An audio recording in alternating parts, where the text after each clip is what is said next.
دغه ښکلې شنه او غرنیزه سیمه چې تاسو وینئ د ګومل ولسوالۍ د راډان هغه سیمه ده چې پاکستانیو ملیشو پکې د اغزن تار اچولو کارونه پیل کړي او خلکو یې مخه نیولې. د پکتیکا ولایت د ګومل ولسوالۍ اوسیدونکي وایي چې پاکستانیو ملیشو یې د راډان په سیمه کې د اغزن سیم خالدار اچولو کار پیل کړی، خو امنیتي مسولین چې یادې سیمې ته یې ته کړی وایي چې دوی به د شته اصولو سره سم اقدام او چلند وکړي. د شکین ولسوالۍ اوسیدونکي افضل خان وویل چې پاکستانیو ملیشو یې د راډان په سیمه اغزن تار اچول پیل کړي، په داسې حال کې چې یاده سیمه افغان خاوره ده او دوی اسناد هم په لاس لري. پاکستان له موږ سره ډېر زیاتی کړی د لږ نه کومه د ډریورن کرښه چې د هغه په لر خوا یغه لوره ده،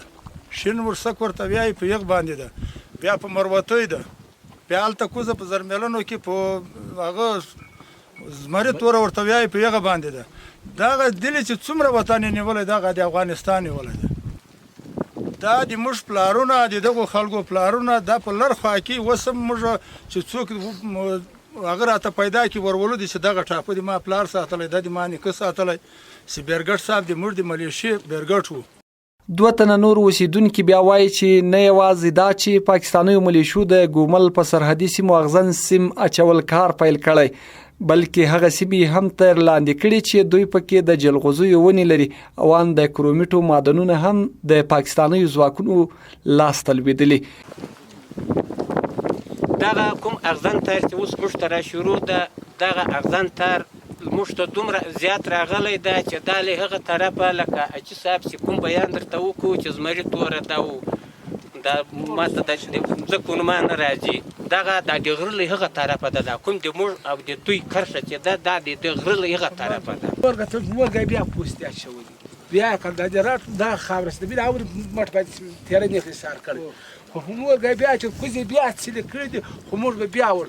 بیا حکومت خو موږ یو کار نسو کړی، نو توپک درو نه د سلام دا پوستې وویني، دا تار وویني، دا خاوره وویني، د راټو د کاکړي ټول په سرحد تاسې. که څه هم د سیمې ته د زون په سطحه د سرحدي ځواکونو قومندان او د پکتیکا ولایت 203 تن د کلي اردو د همې پلې لیوا قومندان جنرال رحیمدیل حیدرزي سفر وکړ او له خلکو سره یې له نږدې لیدکاته وکړه. د سرحدي ځواکونو قومندان ډګروال محمد ظریف زازي خلکو سره په خبرو کې وویل چې دوی او هیڅ افغان ته د منلو نه ده چې پاکستاني ځواکونه دې په افغان خاوره اغزن سیم خالدار واچوي او نه په دې ډول سرحدونه معلومیږي. هغه وویل چې دوی به د ټولو اصولو په نظر کې نیولو سره چلند وکړي. دغه کوم حرکتونه چې اوس د امګامسا هیواد څخه کیږي یا دغه اغزن تار ته غزول کیږي، واقعا چې دا زموږ تاسو د افغانانو په خاص ډول زموږ تاسو د پښتون قوم په سینه باندې تیریږي، هیڅ چا دپاره د منلو وړ نه ده. خو په دې نه هم موږ ټول پوهېږو چې سرحدونه په دیوالو باندې یا په اغزنو تارو باندې دا چا نه تعیین کړي. سرحدونه خپل اصول لري، هم ملي هم بین المللي قوانین دي. د میلمه راډیو ډیرو درنو لیدونکو موږ دا شیبه د پکتیکا ولایت د ګومل ولسوالۍ د راډان په سیمه کې چې د څو ورځې وړاندې د دې سیمې اوسیدونکو ادعا وکړه چې پاکستانیو ملیشو په دې سیمه کې په افغان خاوره باندې اغزن سیم خالدار تیر کړی ده